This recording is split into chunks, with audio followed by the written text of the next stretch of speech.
We are pretty much halfway through the year, and with every year in the world of paint colors, it's important to look at some of the colors of the year.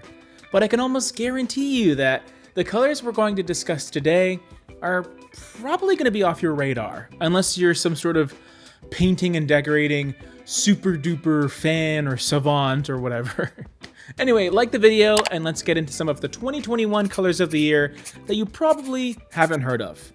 Also, a huge thank you to Mighty Boards for helping us out with today's video. The color of the year is supposed to represent the current climate in design, and it's usually a good indicator of where certain companies think the next trend is heading.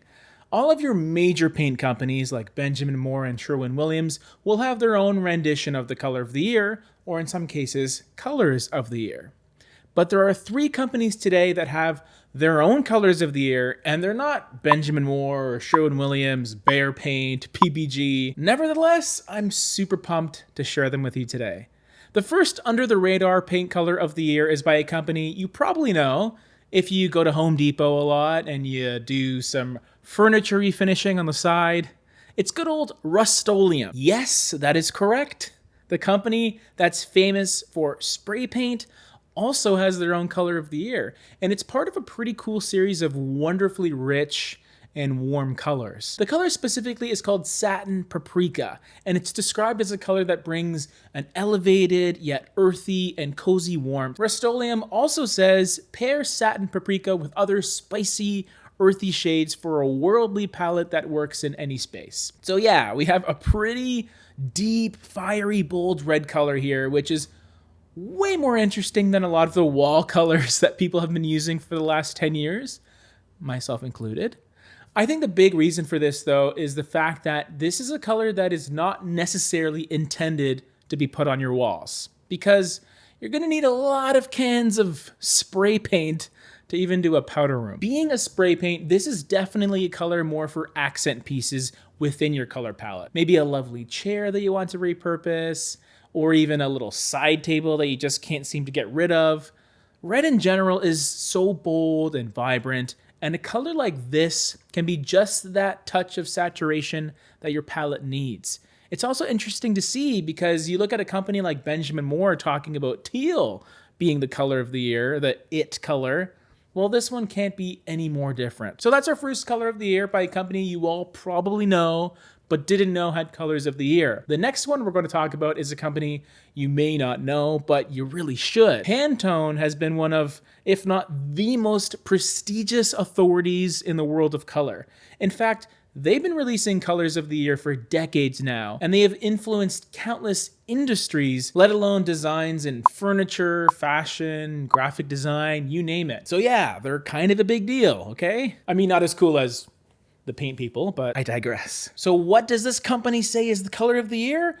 It's called Ultimate Gray. So anticlimactic, am I right? It's just kind of a mid-tone neutral gray that might disappoint a lot of you. But what if I told you it was one of 2 colors of the year by Pantone?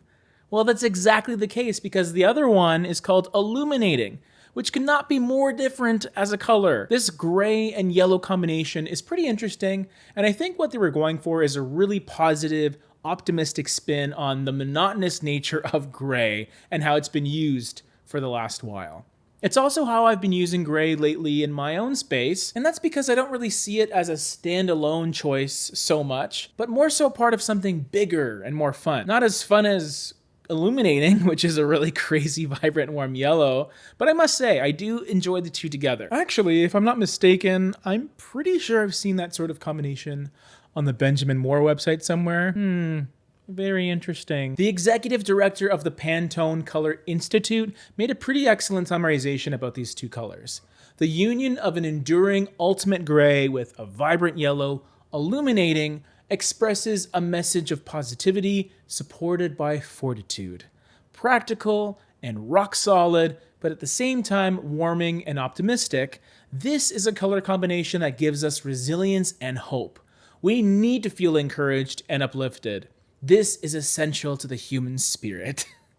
Okay, Pantone, getting pretty deep, making me feel a bit sappy about color. But I do echo their sentiment, because if it was just vibrant yellow, that would just be too much, too draining to a lot of people. But you also have good old gray keeping you on your feet, so it's a pretty fun choice of colors, although it does kind of give me PTSD from my days painting parking lots with that bright yellow lead-based paint I used to work with. Hopefully that didn't do any lasting brain damage to me. I'm sure some of you think that. As we get into the third and my most favorite under the radar color of the year, I want to remind you that if these are some colors that you want to use inside your home, on your walls especially, it cannot be understated the importance of testing your colors out. Using a Mighty board is going to save you so much time and hassle, believe me, because all you need is a small amount of whatever paint color you're trying, whether it's in the form of a quart or even better yet, an actual tester pot. You then paint this large flexible board with a couple of coats to ensure full even coverage,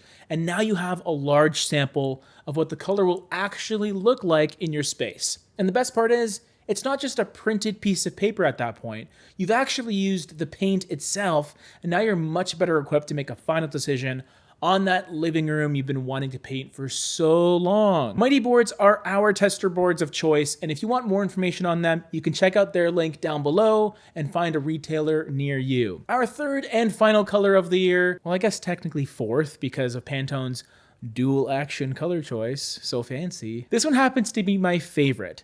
It's a type of color that I've used as the feature accent color in my newly renovated bathroom, which I do plan to show you in an upcoming video. Wink, wink. I'm so bad at winking. Although not this color specifically because it is only available in stain form.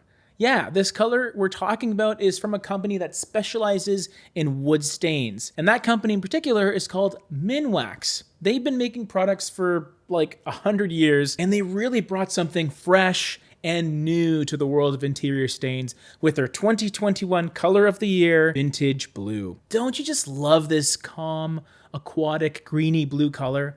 Whether you go semi-transparent with it or a full-on solid stain where you can see all the color represented, I absolutely love the idea of using a cool green as a stain color. Not quite greenage, you know, but I'll take it. It's a color that goes beautifully with other naturally stained woods or brass colors because it sort of has that same sort of green you find in copper patinas. It really caught my eye, and I could see that totally being a theme that works together. All things being said, these colors of the year are not the most well-known, but just like any other color choice, it's really cool to look at these companies and see what their vision is for the future, and I'm really excited what next year has in store. Aegean Teal was Benjamin Moore's color of the year for 2021, and you can watch our video on it right over here.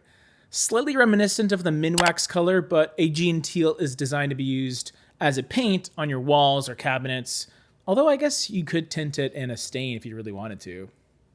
Okay, bye.